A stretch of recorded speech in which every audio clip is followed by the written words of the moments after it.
very reclusive, lived alone on a farm outside of a small town. And when I say small town, I live in a small town. I live in Brenham, 16,000 residents. So when I say small town, it's a really small town. Rosie had no kids, parents, or siblings still living. She had 12 nieces and nephews from 4 different siblings, and she only tolerated one of those, who was my client. She owned over 600 acres, cattle, equipment, and lots of minerals. My client, being the only one that Rosie got along with or could tolerate well, knew about some of her financial affairs, knew where she had a few banks. He's the one who drove her to the accountant's office to get her taxes done every year. He's the one who would pick up mail for her, so he would see various envelopes. But other than that, he didn't know a lot about his aunt's financial affairs because she was very private and very paranoid. Once Rosie started to have some mini strokes, and there were signs of vascular dementia, where one day she would know exactly what was going on, the next day she wouldn't have a clue. She started not remembering to eat, or she would start to fix herself something and the stove would stay on for 3 or 4 hours. Lots of little problems like that, which made it clear that she really didn't have any business living on her own any longer. But woe be to the person who tried to get Rosie out of her house and living somewhere else. She was not happy about that and did not hesitate to pull a gun to prove her point. So her nephew Larry comes to me and wants to know what all is involved in guardianship, because he has been the one nominated by some of his cousins and his sister to be the one to approach Rosie about needing to move into an assisted living facility. She didn't pull a gun, but she did order him off her property. So in a situation like with Rosie, anytime a person is going to come and talk to you about guardianship, about whether they should apply for guardianship, and I'm dealing mainly here with the person coming to seek counsel from you is the person who is seeking guardianship or considering seeking guardianship, not talking about the ward himself or herself at this moment. But I think that you need to start off asking a lot of questions. If you look at page 2 in the outline, you'll see where I suggest a number of questions that you need to ask, mostly of your proposed client, some of them of yourself. But the first one is, what's the nature of the proposed ward's physical and mental condition? In other words, is it a condition of long standing or is it of recent onset? And realize that you have to show a condition that is requiring some sort of care or requiring that this person have management of the care by someone else. Under Estates Code 1101.103, the proposed ward's condition has to have been confirmed by a physician's report that it has been completed within 120 days of filing the application for guardianship. Sometimes that can be a problem. As you can imagine, Aunt Rosie ain't going to the doctor just because somebody thinks she needs to have a doctor look at her and determine whether she has capacity. So that can be a problem if you can't confirm whether you've got a physician's affidavit or can get one. You have to make some decisions there. One thing you need to ask as well, is the condition organic in nature, or is there a psychiatric condition that's causing the need for a guardianship? Because bear in mind, if the proposed ward has a mental illness or an addiction for which treatment needs to be arranged, a guardian of the person can't admit the proposed ward into an inpatient facility for treatment unless the ward is under age 16 or you get a limited guardianship and the ward still is allowed to have the consent, still allowed to have the power to consent for their own admission to a facility. So you have to think ahead of time, what is it that we're trying to accomplish here? What types of treatment need to be provided? As an example, I've handled a few guardianships in which the proposed ward is a paranoid schizophrenic. Well, Can you imagine saying, we're going to get guardianship of you so we can get you admitted to a psych facility? The paranoid schizophrenic is not going to be real compliant there, not going to be helpful. And if you give a limited guardianship with the power for the proposed ward to consent for admission, it ain't going to happen. So you need to be thinking about those things ahead of time as to how you're going to approach the guardianship and what type of powers and duties you're going to be asking the court to award. Similarly, think about differences in types of dementia. Alzheimer's dementia will present very differently from vascular dementia or Lewy bodies dementia. And you need to understand what the treatments are and what the diagnosis is so that you can properly document for the court what the needs are of the proposed ward. The other thing is, can the proposed ward communicate his or her own wishes or needs? Under Estates Code 1104.002, the proposed ward can state a preference of the person who will serve as guardian, and the court is obligated to give due consideration to the ward's preference. Again, think about it.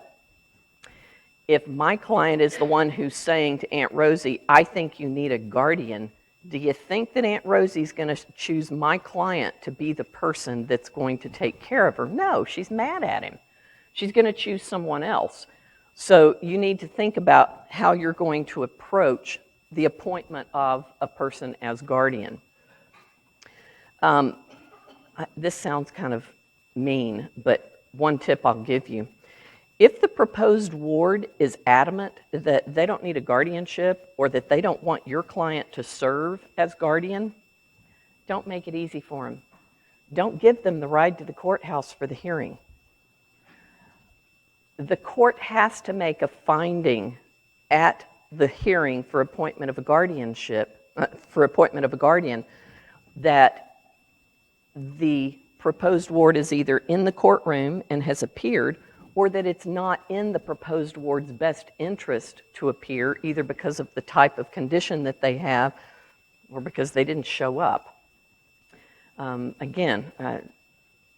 Paranoid schizophrenic isn't going to come to the courthouse for the hearing, but the judge can very often make a finding that it was not in that person's best interest to have or to be present at the hearing. So bear in mind, you have to have that finding in your order, and you have to make certain that the court includes all of the appropriate findings in the order, or it's appealable and the guardianship can be voided by the ward. Another question to ask, is the proposed ward likely to recover from the condition, or can medications or treatments lessen the symptoms or severity? Think about it. I've handled a guardianship where the proposed ward was an alcoholic. If he wasn't drinking, he was fine. If he was drinking, he was really mean. My client came and talked to me about, how do I get guardianship to help him get the treatment that he needs? He's hoarding things. He is ordering people off of his property. He's not feeding his animals. When he's drunk, he's just not capable of taking care of himself. And yet every time she would attempt to get guardianship for a limited purpose of getting him treatment, he'd straighten up. At the point when he pulled a gun on a sheriff's deputy who came out and checked him, came to do a well person check, he was arrested for assault on a police officer. Well, all of a sudden we had an opportunity for a limited guardianship. My client obtained limited guardianship in order to take care of the financial affairs of the ward while he was in jail. She was able to get the court to approve the sale of all of his firearms. She was able to get rid of all of the stuff that he had hoarded and make it better for him when he finally did get out of jail 6 or 8 months later on probation. He had dried out. He's fine. So you have to ask yourself, are there ways that we can use the guardianship to make it better for the ward without having a permanent guardianship? Think about whether the proposed ward needs long-term care or can remain at home while receiving that care.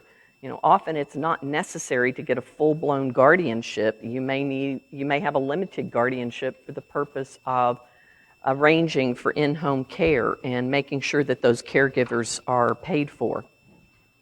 This all comes under the the category, if you will, of alternatives to guardianship. In 2015, the legislature approved a new definition and new provisions that were added to the guardianship code. The definition is of alternatives to guardianship, and it includes powers of attorney, designation of guardian before the need arises, joint bank accounts, special needs trusts, supported decision-making agreements, a lot of different factors that you'll see noted on pages 3 and 4 of the outline. The applicant for guardianship has to note in the application that he or she has considered alternatives to guardianship and possible available supports or services that can be used in order to alleviate the need for a guardianship or alleviate the need of some of the aspects of the guardianship. So you need to be aware of the services that are available in your area so that you can discuss those with the client and make sure that you've explored all the options for guardianship possibilities before you make the application. Another thing you need to consider is the person who's coming to you, this applicant or proposed applicant, willing, able, and eligible to serve? A lot of people don't understand what a guardianship involves. Many courts at the point when an order is entered approving the appointment of a guardian will give out a list of the guardian's duties and what will be expected. I say give it out to the client at the beginning. Talk about what all is going to be involved. Help that person understand from the get-go what they're going to be called upon to do and what the limitations are going to be. A lot of times people say, well, forget that. There's no point in going forward if that's all I'm going to be able to do, or, whoa, I didn't realize what all was involved. So I would encourage you to talk about that ahead of time. Talk about whatever mental or physical or emotional or financial burdens there may be on the person who takes on guardianship. I had a client whose father was basically abducted by his girlfriend, and she took him to live in another location while she helped him empty his bank account. She wanted to get guardianship of her father, and she was capable of it. She was financially able to, but she suffered from clinical depression, and it was horribly burdensome to her to have to deal with all of the issues that were involved in getting guardianship. Ultimately, she decided not to go ahead and pursue the guardianship because she felt like it would be too hard on her family and her personally. I've had a client who came to me wanting to seek guardianship of her mother because her mother was a hoarder, and it was becoming problematic for her health because of all of the mold and the pestilence in the place where her mother lived. After talking with her for a long time, she realized she was doing this out of guilt, that she felt like she should help her mother. Turns out her mother had been horrible to her all of her life. There was a lot of ambivalence there in the family relationships, and in the end, she realized it was too much for her family to take on cleaning out a 3,500 square foot house over the course of months of the years and years of stuff that had accumulated. So you need to have those frank discussions ahead of time. You need to talk about whether or not the client can pass a criminal background check or whether they're willing to submit to the criminal background check that's now required by statute. You need to talk to them about whether they're disqualified from serving because they have been convicted of a felony or sexual offense and aggravated assault, whether they have a conflict of interest. For instance, they have a loan that was issued to them on which the proposed ward is a co-guarantor. If they've been under a family violence protective order, or if they are unsuitable in some way because, for instance, they've retained the proposed ward's Social Security checks, or they've withheld nursing home payments, or something like that. Obviously, those are not the kinds of things that your client might admit to you at the outset, but you need to delve into them, because one of the worst things you can do for your client and for your own reputation is get in front of the judge, and when the judge says, and this person is not disqualified from serving, and they say, oh, well, yeah, I have a felony conviction. It's not the right time to find that out. Last, I would, in terms of whether the applicant is qualified, you need to explore early on, can the applicant qualify for the bond that's going to be required, particularly for guardianship of the estate. Most applicants are going to have a good FICO credit score. They're going to have to be employed. They need to not be in financial trouble for themselves. Our office, not me, but someone in our office, handled guardianship recently. It was about an 8-month contested guardianship. We finally got our client appointed in the next week. She filed for bankruptcy. Couldn't qualify for the bond at that point. So you need to be exploring those kinds of issues early on. And sometimes you're not going to find them out. I mean, you take at face value what your client tells you a lot of times, but at least talk about it early. Last, I'd urge you to think about, is this a representation that you want to take on? Do you have the time and the resources to adequately represent the interests of the client? This is not transactional work like real estate or estate planning, where you're going to see this client in your office for a few weeks and you're going to fill their need and you're going to go on. Guardianships can last for years, and if you don't like this person when they first walk in your office, you're not going to like them any better after 10 years of guardianship, probably. There are also issues where clients come to you for a variety of reasons seeking guardianship. Could be guilt because they haven't been involved in their parents' life for years and mom and dad have gone downhill and now they want to step in and do something. Could be greed. I want to be the one who controls mom's bank account. Could be because they've got a lot of issues with their siblings, and it has nothing to do with mom and dad, but I have truly heard on more than one occasion, I'm never going to let my sister get control of mom. That's not really a good motive for seeking guardianship.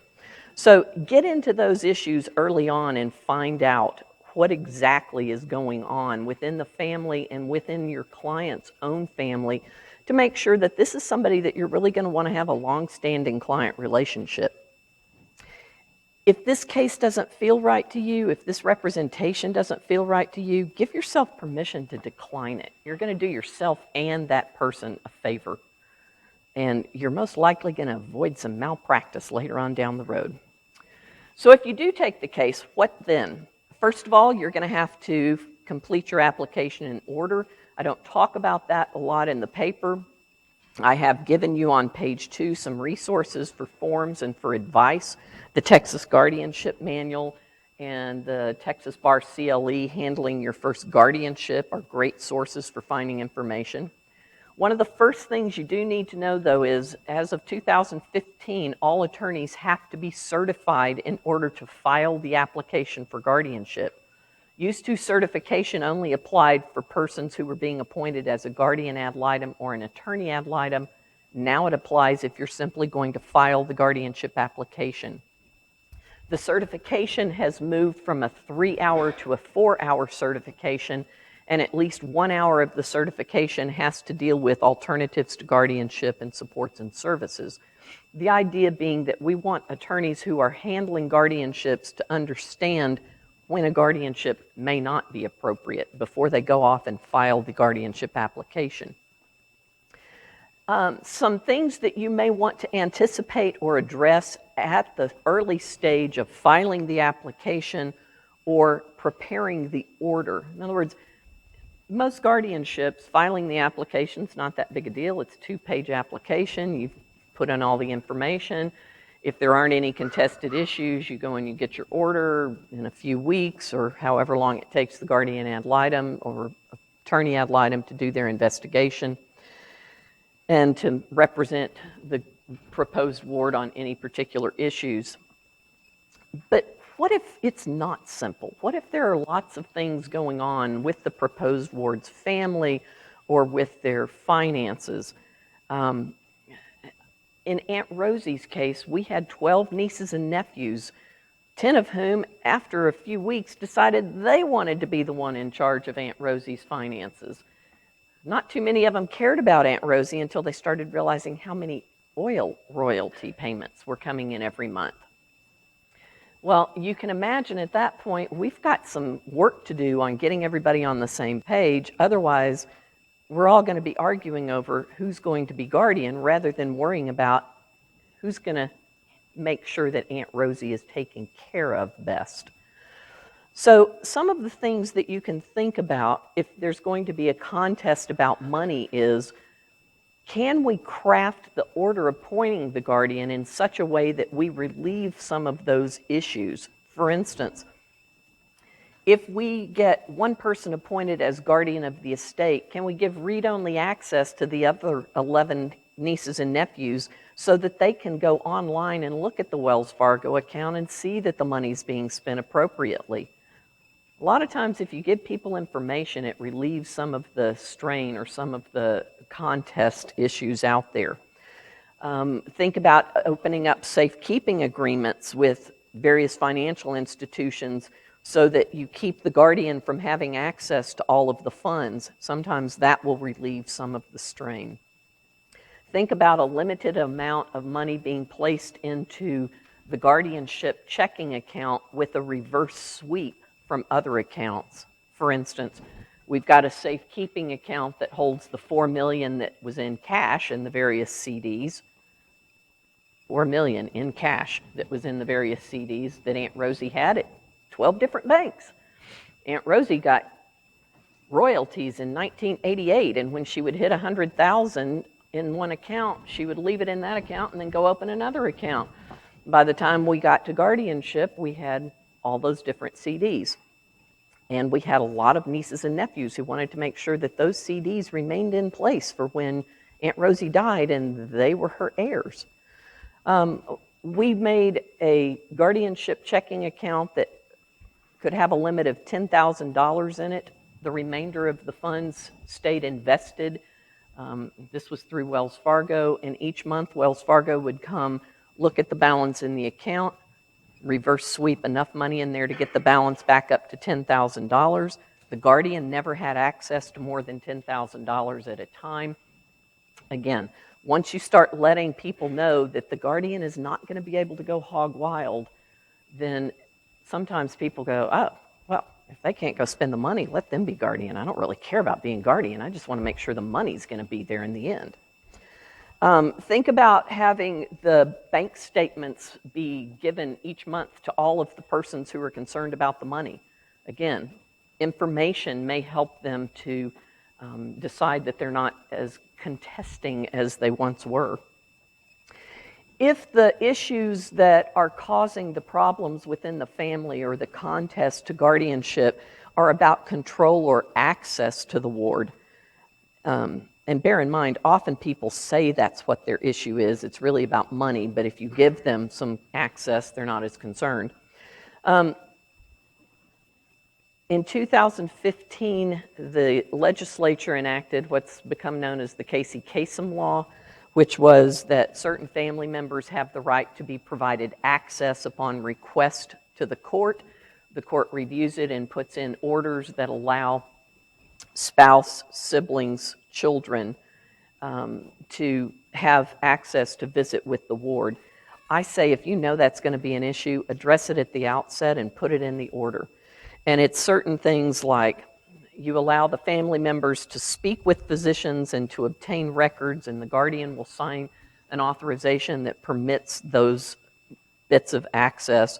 You give them the right to accompany the ward to the hospital or to visit. You give them reasonable times that they get to visit, subject to the guardian or the caregiver's limitations. You give them the opportunity to take the proposed ward out on weekly visits, again, with the permission of the guardian and with the caregiver, the nursing home or whomever saying, yeah, they're having a good day, it's okay to go out. If the fight is about residential placement, you can order specific issues, specific limitations to be put into the appointment documents, which say you can't move the ward from the current residence without prior notice. We now have, as of 2015, Section 1151.051 orders that certain notices be given if you move the ward's residence, if the ward is away from the residence for more than a week, or if the ward is admitted for inpatient treatment in a hospital. Go ahead and just put that in the order that you're going to do that affirmatively so that people again realize you're not trying to keep the ward away from anybody. If the fight is about control of family property, put it in the order ahead of time. Everybody has the right to meet at mom's house for Thanksgiving dinner. You know, reasonable advance notice to the guardian. Or if it's about who gets to feed the cows. I mean, again, these aren't big deals, but if you'll talk about it ahead of time, put those provisions into the order, it keeps everybody, I won't say happy, but maybe resolved. And you can then focus on what's most important, which is providing for the care of the ward, not for all of the issues that the family members are wanting to bring up. If you look through the paper, you'll see issues about qualifying for the bond and ways to reduce the bond by going with a safekeeping agreement. You'll also see, beginning on page 6, issues about the general duties of wards. I'm not going to go into all of that. What I will say is, if you will look throughout the paper, the issues beginning on page 6 for which, or actions for which a guardian must obtain court approval, and those things the guardian does not have to obtain court approval for, you should be thinking about that at the outset of your guardianship as well. Court approval is not required to release a lien on payment of a secured debt, to pay taxes or a bond premium, to insure estate property, to collect claims, to rent property for less than a year. Property that's going to be leased for more than a year does require court approval. And section 1151.102 gives you a whole list of things that you have to go and get court approval for. Purchasing or exchanging property, settling a claim or dispute in litigation, purchasing a prepaid burial contract, operation of a farm or ranch or a business, mortgage on property, mineral leases. There are all sorts of things that do require court approval. And my advice to you is, if in doubt, go get the court approval. Even if there is not a specific statute that says you have to get court approval, if you in any way think it might raise an issue later, go ask for it. I follow the Mother May I rule. How many of you played Mother May I when you were a kid? Yeah, everybody over 40 or 50, and nobody under that.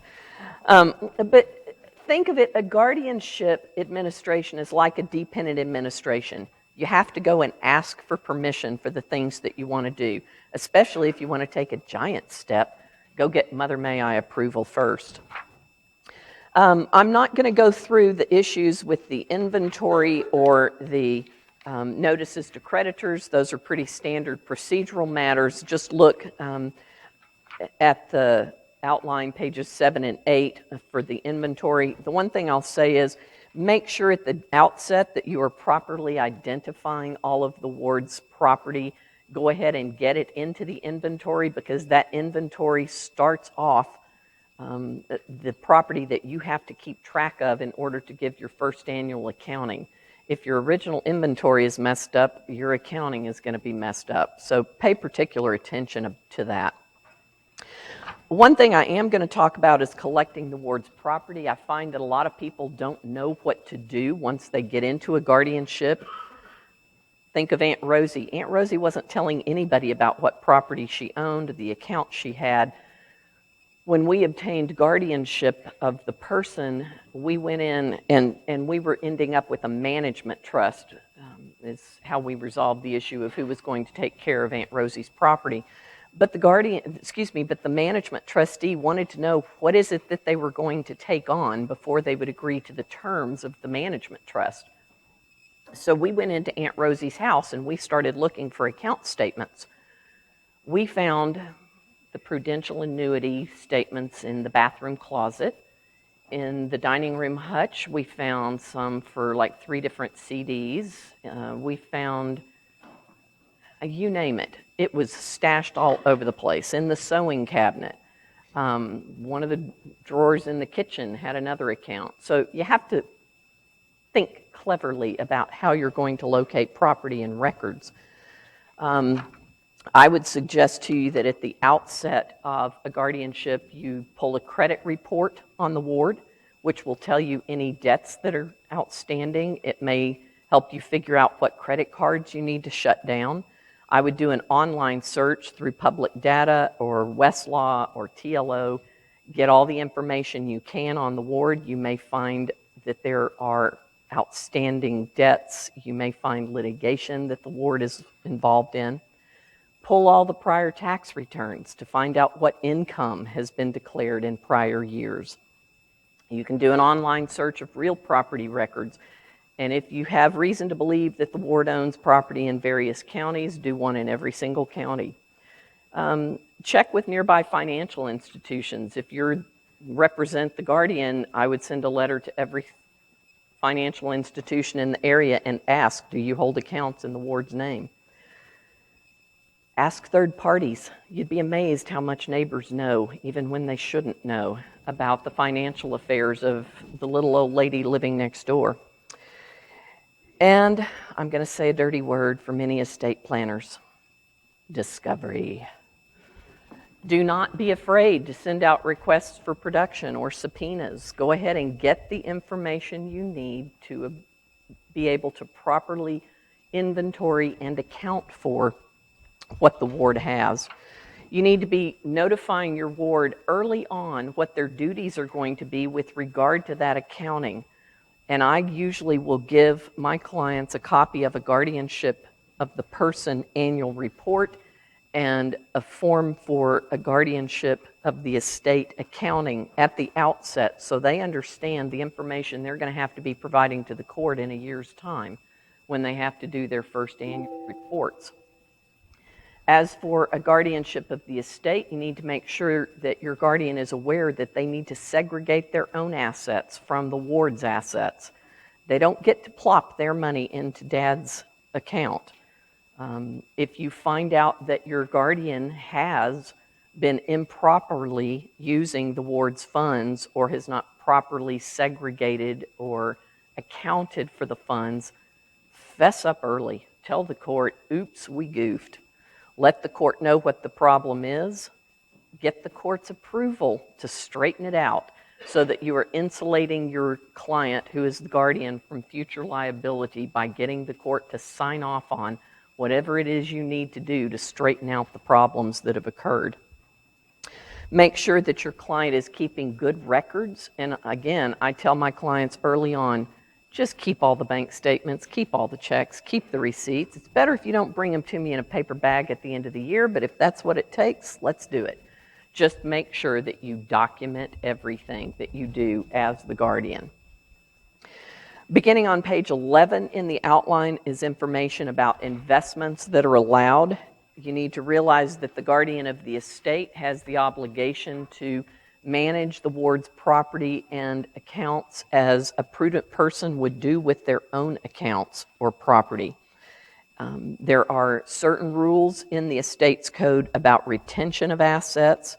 In other words, if this person has 32,000 shares of Exxon stock, might not be the best thing in the world to keep all that Exxon stock, but it might be something that is within the family an important thing, that Exxon stock has always been held by the family. You need to talk to the judge when you file your investment plan about anything that you believe will be in the best interest of the ward in terms of the investments that you're going to allow the assets to remain in. Also, think about ahead of time those issues that will be related to any sales of personal property or real property. Texas follows what I call the Texas four-step for sales of property. Those are covered beginning on page 13 of the outline. You have to request permission to sell through an application for sale. You have to obtain an order to sell the property. You have to report back to the court that you have sold the property in a report of sale, and you have to get a decree confirming the sale so that title can pass properly to the purchaser. If you don't do one of those things properly, title can be voided. So go through that process and make sure that you are properly making application and obtaining orders. Make sure that you pay attention to potential claims against the ward and that you follow the process that's set out beginning in chapter 1157 of the Guardianship Code. In my final minutes, I'm going to point you to the to the portions of the paper regarding accountings and let you look through that. But I'm going to complete with a few things that I think that you need to think about whenever you're approaching guardianships. First of all, your client who is a guardian is looking to you for guidance. Give it to them. Don't let them flounder around wondering what they're supposed to do. Give them the information early on, refer back to it so that they're always thinking in terms of what are my duties and obligations, powers, authorities as a guardian, and am I doing it right? And if they have questions, urge them to talk with you. You need to be communicating with your guardians early and often. And again, if the guardian screws up, fix it so that you don't expose your guardian to liability. I tell you, get to know the court clerks well because you're going to be filing applications. And I find that there is nothing better for me as the attorney representing a guardian than to know the people who are going to be helping usher applications and orders through the court. So get to know your probate clerks. Get to know the people who will be filing things for you and who can make your life much easier or much more difficult, depending on the way you treat them. Finally, I'll tell you one last thing. I would follow up with my guardians even after a guardianship terminates. Realize that a lot of times we're now seeing guardianships play out all of the issues that probate used to. In other words, we're resolving a lot of probate issues through guardianship administration now. And at the point when the guardianship terminates, you really have people who are left with all of the same grief and confusion and a lot of other issues that they've experienced in probate usually. So I make it a habit of sending a card to my client on the day that their mother died or something that just acknowledges this person who was a ward under guardianship was important as a person. Your role as guardian was important. Just because the person's gone doesn't mean that your role as guardian and the care that you provided in their last years was not important. So if the guardianship was of a minor and the minor ages out and the guardianship terminates then, have a celebration. Do something to acknowledge that this was not just a legal process, but it was a process that involves humans and the human emotions and the human issues that are involved in a guardianship are worthy of attention and appreciation. So I would say to you, if you don't care about those things, if you like things that are nice and neat and wrapped up within a few sessions with your client and then send them out the door, guardianship's probably not for you. I'm happy to answer questions. My time is up, but I will remain for a little bit if you have questions, and I thank you for listening to me today.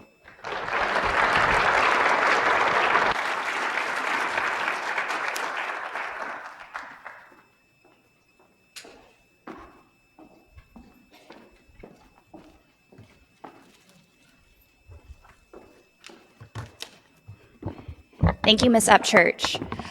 Now our next speaker is going to be Brent Debnam. He is a third-year law student here at Tech Law, and he received his BA in philosophy from Texas Tech University. He will be presenting his article that was published in Volume 9, Book 1 of the EPJ titled Deadly Intentions, posthumously modifying unambiguous wills to protect the actual intentions of Texas testators. Please help me welcome Brent to the stage.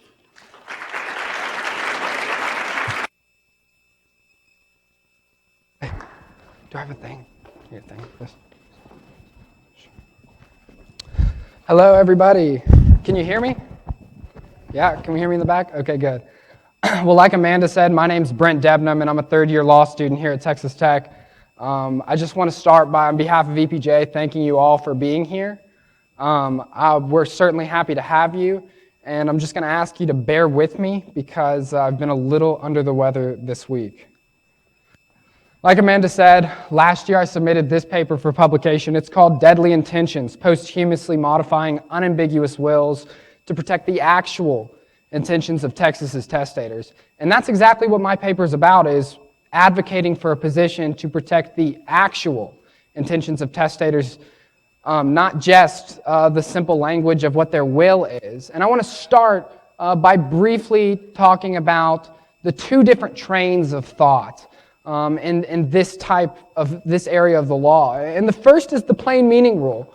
And the plain meaning rule is exactly what it sounds like. It's the traditional approach that courts have taken.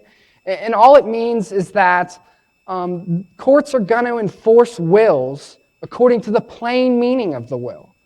So when you bring the will into the judge, he's going to enforce it exactly like the language says. It's a common sense approach, and it makes a lot of sense. However, like a lot of things, when the law first starts, it doesn't account for a lot of real-life practical problems. And that's why the courts and the law is kind of shifting away towards that modern trend. And under the modern trend, we're seeing courts move away from the plain meaning rule and instead start to look at some extrinsic evidence, even if the will is unambiguous.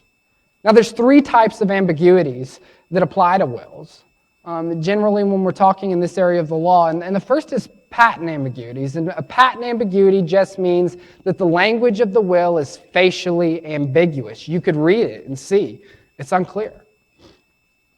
And obviously in that case, courts would have to look to extrinsic evidence to go find what the testator actually meant when distributing the testator's assets. The second type of ambiguities we deal with is Latin ambiguities, and Latin ambiguities aren't ambiguous on this face, but rather when you go to execute the will, it's unexecutable. For whatever reason, the terms of the will couldn't actually be applied when executing it. The third type of ambiguity we deal with is the one that I'm concerned with, and we kind of talk about that in terms of no apparent ambiguity. In other words, when you look at the will, it doesn't appear ambiguous. It's unambiguous. But there's strong extrinsic evidence that exists that suggests that maybe the language of the will isn't compatible with what the testator wanted. Now, in the law, we saw a huge revolution in this area in 2015, and that's when the estate of Duke came about in the state of California. And when that happened, the estate of Duke had this case where Mr. Duke wanted his estate to go to charities. And he put in his will for it to go to charities if he dies at the same time as his wife. Well, obviously what Mr. Duke meant by that is he wanted it to go to the charities unless his wife died after him. Because if his wife died after him, he wanted it to go to his wife first. Pretty common sense approach. But that's not what the will said. The will clearly and unambiguously said to the charities, if my wife and I die at the same time. Well, as luck would have it, of course they die at the same time. In fact, she died before he did. And when she died before he did, that made it so the will no longer applied to the charities. Now his estate went to his heirs. And of course, as luck would have it, he didn't like his heirs. And there was a lot of extrinsic evidence to show that he explicitly didn't want his estate going to these heirs. But the lower courts, applying that traditional plain meaning rule, they it didn't look at any of the extrinsic evidence. They excluded it. And they sent his estate to his heirs whom he hated. The state of California Supreme Court took a look at this and said, that didn't make a lot of sense.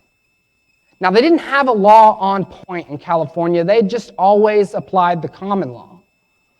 But the Supreme Court said, look, the legislature, you can change this if you want to. If you want to keep playing by the old rules, you can do that. But until you tell us we have to do that, we're not going to. And at that point, they overruled the long-standing plain meaning rule. And they took a look at extrinsic evidence, even though the will was unambiguous. And they found for the charities. And they awarded Mr. Duke's charity, or his estate, to the charities that he wanted it to go to. In other words, they protected the actual intentions of the testator. Now, after this happened, it was a huge revolution in this area of the law, and states started stepping away. And Texas soon followed suit, because Texas enacted a state's code section 255.451. But as we all know here in Texas, we're pretty staunchly conservative. And taking that staunchly conservative approach, we kept the scope narrow. It's a step towards the modern trend, because what 255.451 did was it allowed, in a very narrow circumstances, for you to challenge an unambiguous will. And it allowed courts to look to that extrinsic evidence. But like I said, the problem was it's narrow. In fact, the first problem is that it only uses the language scrivener's error. The key language in section 255.451 is to correct a scrivener's error in the terms of a will. Now, section 22 of the state code provides a lot of definitions, but one it doesn't provide is for what a scrivener's error is. So as it reads, it seems to suggest that the courts can only amend an unambiguous will when the drafter legitimately writes the wrong words. Now further, section 255.451 also only allows personal representatives to petition the will. The personal representative is likely somebody like the attorney who wrote the will and made the error himself.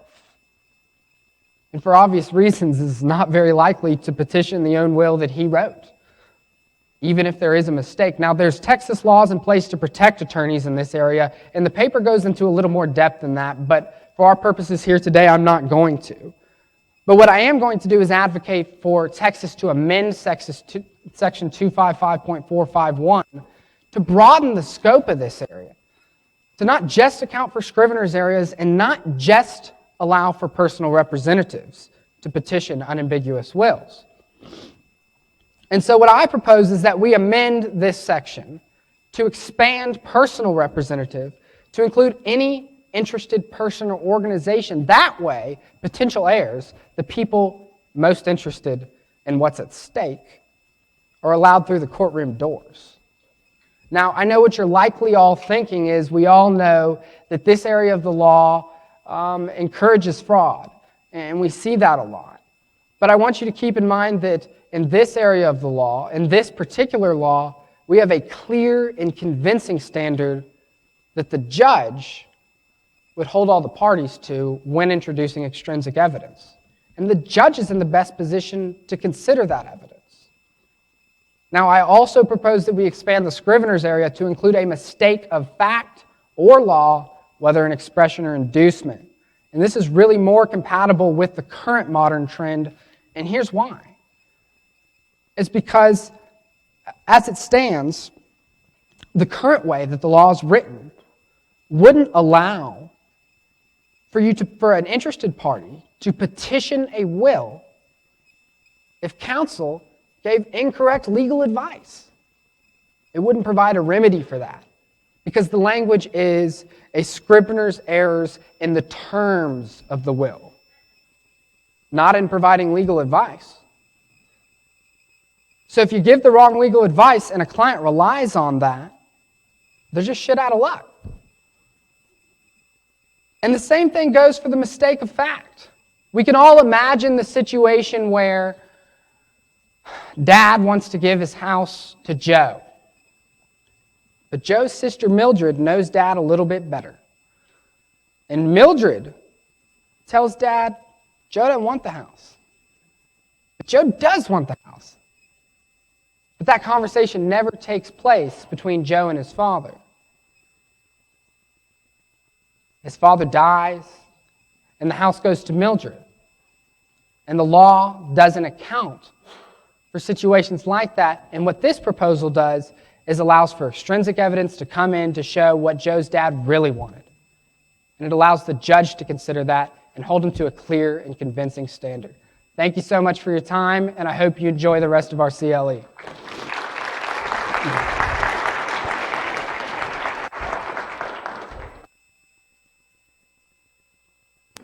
All right, thank you, Brent. We are going to take our second break of the morning, and we will start back up here at 11:30. Don't forget to enter the raffles that are in the atrium, and also feel free to grab some refreshments, some snacks, and we will see you back in 10 minutes.